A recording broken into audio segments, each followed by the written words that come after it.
A lengthy list of questions for President Trump from special counsel Robert Mueller was leaked to the New York Times, marking the latest in a string of apparently deliberate disclosures relating to the ongoing probe into Russian involvement in the U.S. presidential election. Fox News has since obtained the questions, which cover Trump's interactions with key figures like former FBI Director James Comey, Attorney General Jeff Sessions and former National Security Advisor Mike Flynn. The Times called some of the questions tantalizing, and suggested they reveal that Mueller may have uncovered pre-election outreach by Trump's campaign to Russian officials. The questions cover Trump's motivations for firing Comey a year ago, as well as his reaction to Sessions' recusal from the Russia investigation. Trump blasted the leak on Tuesday morning, calling it disgraceful that the questions made it out to the media, so disgraceful that the questions concerning the Russian witch hunt were leaked to the media. No questions on collusion. Oh, I see, that you have a made-up, phony crime, collusion, that never existed, and an investigation begun with illegally leaked classified information. Nice, Trump tweeted. In one question first obtained by The Times, Mueller asks what Trump knew about campaign staff, including his former campaign chairman Paul Manafort, reaching out to Moscow. Leaks in the Mueller probe have been suspected for several months, leading the New York Post to ask last year if Mueller is playing politics with his prosecutions. Watch, is the Mueller team leaking to change the narrative? The news of the indictments of Paul Manafort and Flynn, for example, came in media reports days in advance. Although some commentators have praised Mueller for clamping down on leaks, Republicans have sharply criticized past disclosures they suggest came from within Mueller's ranks. Republican Rep. Trey Gowdy, the leader of the House's top investigative committee, slammed Mueller in October for allowing the news media to learn that he and his legal team had charges in the Russia investigation.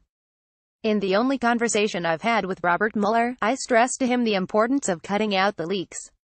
Gowdy, chairman of the House Committee on Oversight and Government Reform, told Fox News Sunday, "It's kind of ironic that the people charged with investigating the law and the violations of the law would violate the law." Although Mueller's team has indicated to Trump's lawyers that he's not considered a target, investigators remain interested in whether the president's actions constitute obstruction of justice and want to interview him about several episodes in office.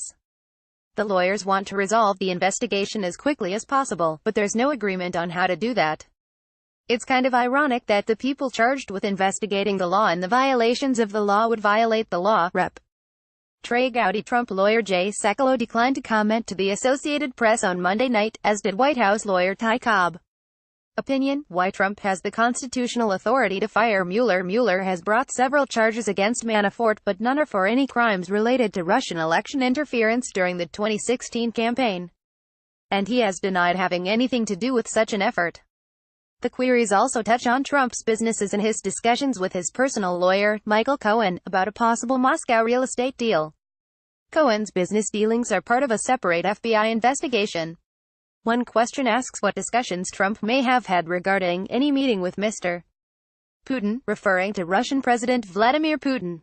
Another question asks what the president may have known about a possible attempt by his son-in-law, Jared Kushner, to set up a back channel with Russia before Trump's inauguration.